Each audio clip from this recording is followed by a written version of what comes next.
ঠিক তখন মাটির নিচে খুলে গেল এক রহস্যময় পথ।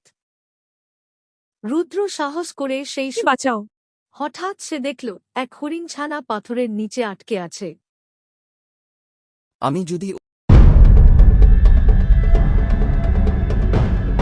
এই যে তোমরা গোল হয়ে বসে আছো, আজ আমি তোমাদের শোনাবো এক অদ্ভুত শিয়ালের গল্প। কিন্তু সাবধান, এ গল্প শুধু শিয়াল আঙুরের নয়, এই গল্পে আছে জাদু, রহস্য, অরণ্যের গোপন রাজ্য আর এক কঠিন শিক্ষার কথা। চোখ বন্ধ করো, কল্পনা করো, দূরে নীল পাহাড়, তার নিচে ঘন বন। সেই বনের নাম চন্দ্রছায়া অরণ্য। চন্দ্রছায়া অরণ্যে বাস করত এক চতুর কিন্তু একটু অহংকারী শিয়াল। সে ভাবত, এই বনে আমার মতো বুদ্ধিমান আর কেউ নেই।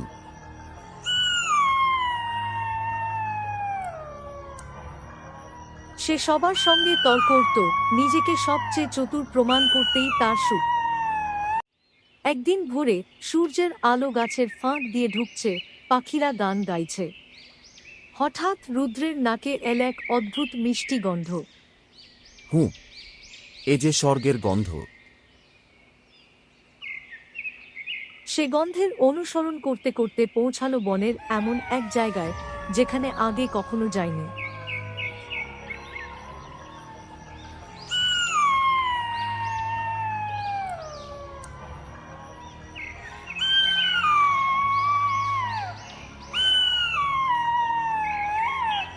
সে গন্ধের অনুসরণ করতে করতে পৌঁছালো বনের এমন এক জায়গায় যেখানে আগে কখনো যায়নি। ঠিক তখনই গাছের ডাল থেকে নামলেন এক জ্ঞানী পাখি। বললেন, এগুলো ইচ্ছাফল, যে খাবে তার একটি ইচ্ছে পূরণ হবে। রুদ্রের চোখ চকচক করে উঠল। রুদ্র জোরে দৌড়ে লাফ দিল, কিন্তু আঙুর অনেক উঁচু, আবার পড়ল।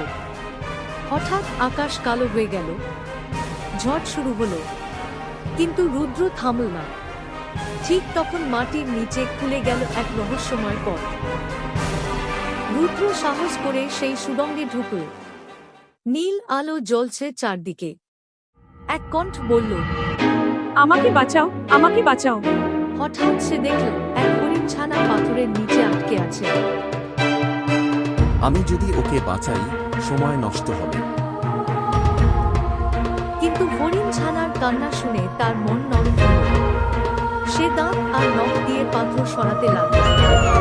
অনেক কষ্টে হরিণছানাকে মুক্ত করল।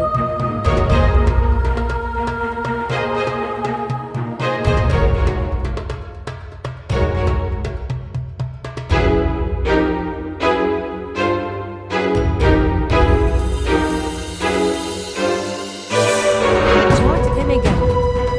রুদ্র বাইরে এসে দেখল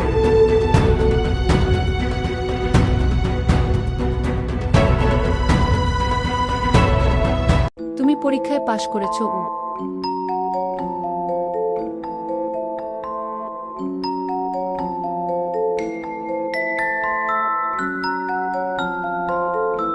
কিন্তু এবার সে জানে, আঙুর টক নয়, টক হয় অহংকার।